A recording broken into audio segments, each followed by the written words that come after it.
to speak out or to be quiet, to stand by or to act, to obey or to disobey,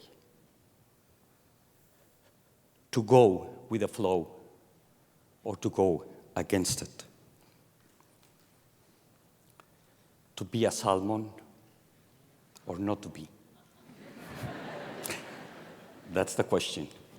And I want to start with a confession. When I was the Consul General of Mexico here at San Francisco in Berkeley, a very dear friend, a professor from Berkeley, told me, Andres, if you really want to belong to the Berkeley community, you have to go to therapy. What? Everybody goes to therapy, you have to go to therapy. Okay. After 3 years of therapy, she tells me and calls me, Andres, I have to tell you something terrible. What could be so terrible after 3 years of therapy? Come to the office. I go and she tells me, it's very unethical what I will have to tell you, but this is important. Tell me, doctor, what? I do not understand Spanish. I hope you understand my language and that you don't expect from a blunt Mexican person to speak exactly your language. That's my point. How to understand other languages and other cultures and other people and recognize them. Exactly today, 6 months ago, on October 15 of last year, I was fired. I was fired as ambassador of Mexico to UNESCO. I was blamed for many things I didn't do. I was used as a scapegoat to save the face of many people. Actually, I become the shortest-lived ambassador of a UN institution. And that was one of the worst days of my life. To explain to you my experience, let me share it in 6 acts. The first act, 9 months ago, they called me. Andres, would you like to become the ambassador of UNESCO? I knew perfectly what UNESCO is about. It's to achieve peace through education, through culture. Even more than education, through critical thinking, because many educated people with PhD degrees, they still believe that the Earth is 6,000 years old. But worst of all, they still are voting and they have voted for terrible leaders.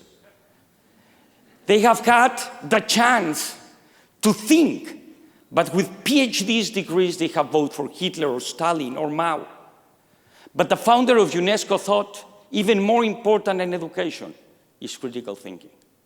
But I also knew that if I accept that position, 2 times per year, every April, every October, I was going to receive a resolution that do not belong to the mandate of UNESCO, a resolution between Israel and Palestine. And I need to tell you another thing that I knew, that to the eyes of many people, I'm not only the blunt Mexican guy that speaks very strange English, I'm also a Jew. And because of that, any opinion that I could give to my government or to some members of it, they will say, of course, nullify that, multiply it by 0. He cannot give an opinion. He's part of the problem. Actually, a great part of his family passed away during the Holocaust. How could he be objective? It's a moment to ask you a favor. Please, join me. Close your eyes. Close your eyes and imagine with me something. Imagine, please, that you don't know who you are. You don't have any idea if you were born in the United States or in Chile or in China. Do you know? You don't have any idea if you're a Buddhist or an atheist or a secular or a Jew or a Muslim or a Christian. You don't have any idea if you're a male or a female. You don't have any idea about yourself, but just one thing. You know you are a human being. And you care about yourself, but also you care about other human beings and sentient beings of this and future generations. Open your eyes. That was exactly the state of mind. And that's the state of mind I try to be all the time, to have all the time, 24/7. Second act, the day I received the resolution. It was on my desk. Mexicans have voted 12 times before, always in the same direction, against Israel. I read it carefully, and I noticed that this resolution, I don't know the other ones, but this particular resolution was a crime against logic. I strongly defend the statement, there and now, that to deny, neglect, erase, conceal any Muslim, Christian, or Jewish tradition is undermining the integrity of humanity. It's not one over the other. I see, and I declare that today, if I receive today a resolution like this one that neglects the western part of the Wall of Israel, or the Temple Mount, or the Christianity cultural heritage like this particular resolution does, with that language, if I receive exactly something like that from Israel and its allies, signed only by them, that all Palestinians are terrorists, I will never support it. It doesn't matter who tells you that we have to build a wall. If we really want to transform society for the better, it won't happen through these kind of divisions. It won't happen through walls or through drones. It won't happen through weapons or through arms. The only way that it will happen is through a critical mind, a mind that challenges the status quo, that questions itself, that doesn't believe everything it thinks, that is not afraid of dangerous ideas, that actually does not fear to go against its flow.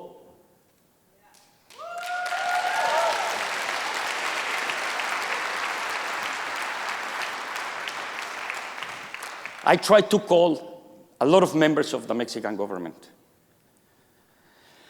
I also talked with members of the Mexican Jewish community and the Palestinian one. I told them, I'm not the ambassador of any community, I'm the ambassador of Mexico. But please, this is not correct. Many of them answered, most of them didn't.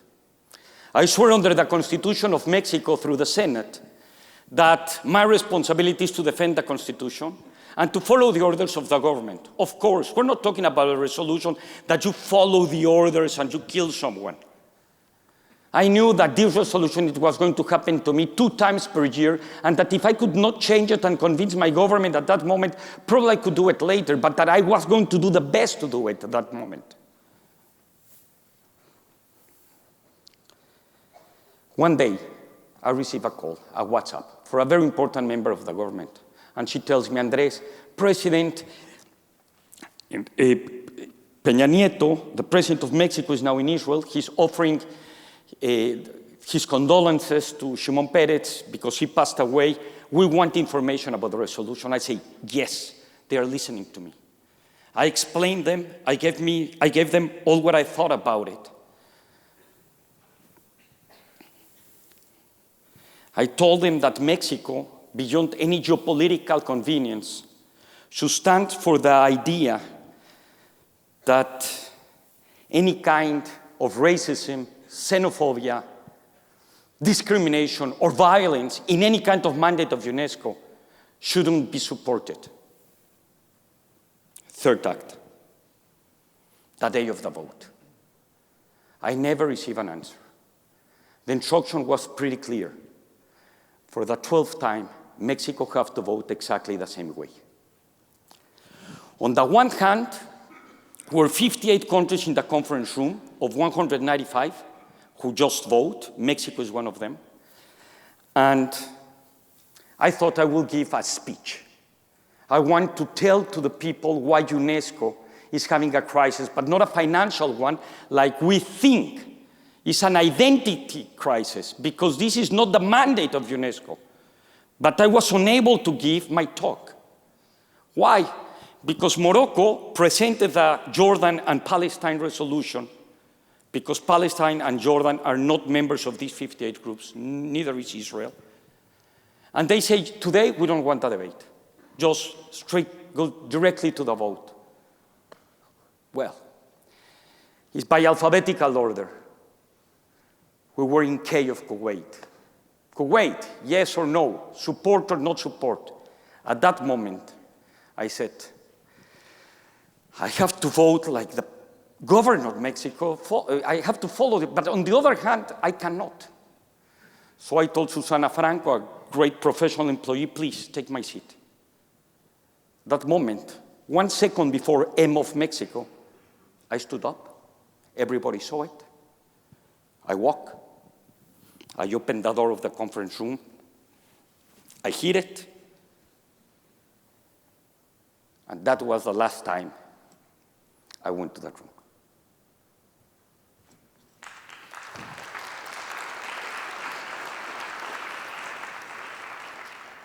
Fourth act. That day, I started living two worlds, hell and hyper hell.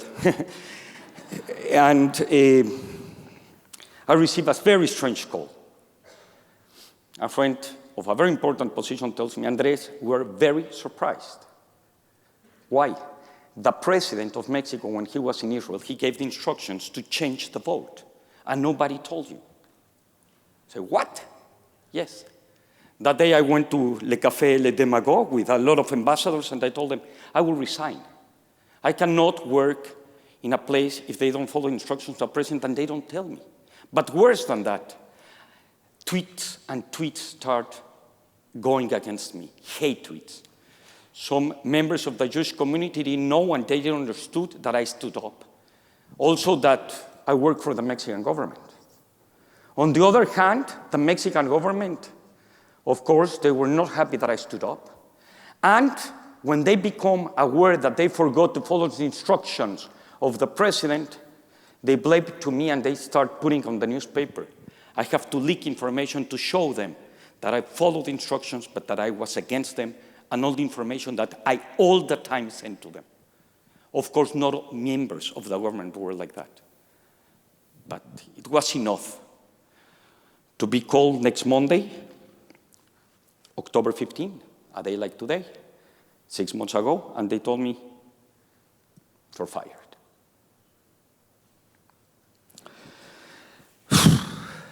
Today, where am I?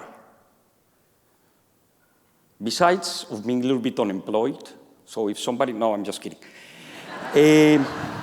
Seriously, today things have happened for good in a way. First of all, a lot of countries called me and told me, Andres, we will evaluate the way we vote. We shouldn't just vote for inertia or because it's the political correct thing to do. Then, like 8 other countries, support me to run as the general director of UNESCO. The new Minister of Foreign Relations, who is a very brilliant guy, told me, Andres, that's a great idea. It's not the best moment. Why? Because now with the northern situation that we're living between Mexico and the United States, all our resources should be devoted to this. Then the general director of UNESCO, Irina Bokova, who is a very deep thinker person, she invited me and offered me to have an honorary ambassadorship of UNESCO about critical thinking and to avoid genocides and extreme violence in the future. That's not it. Mexico rectified its vote 3 days later. It's not only because of me, of course. If we really want to change things, it's much more than one brain.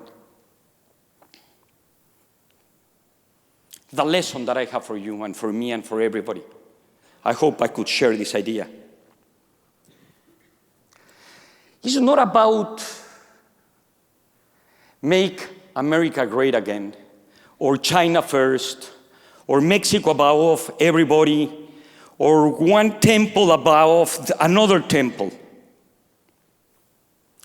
It's really about humanity the whole world, in any corner. It's about everybody. It's not to make humanity great again, but it's to make humanity and humans prosper and inclusive all the time, everywhere. So, next time, if you face and you have to answer the question that it could happen to you like to me many times, over and over again, remember that the way you answer it will make the legacy of yourself. So,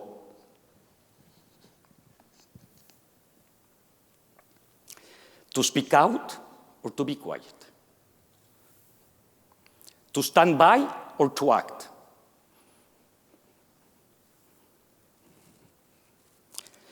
To obey or disobey? To go with the flow or against it? To be or not to be a Salmon? If you do, the cost could be pretty high. Unemployed, security, your reputation, your relations, your future, in extreme cases, even your life. But if you don't, probably the price is that this world will never change. Thank you very much.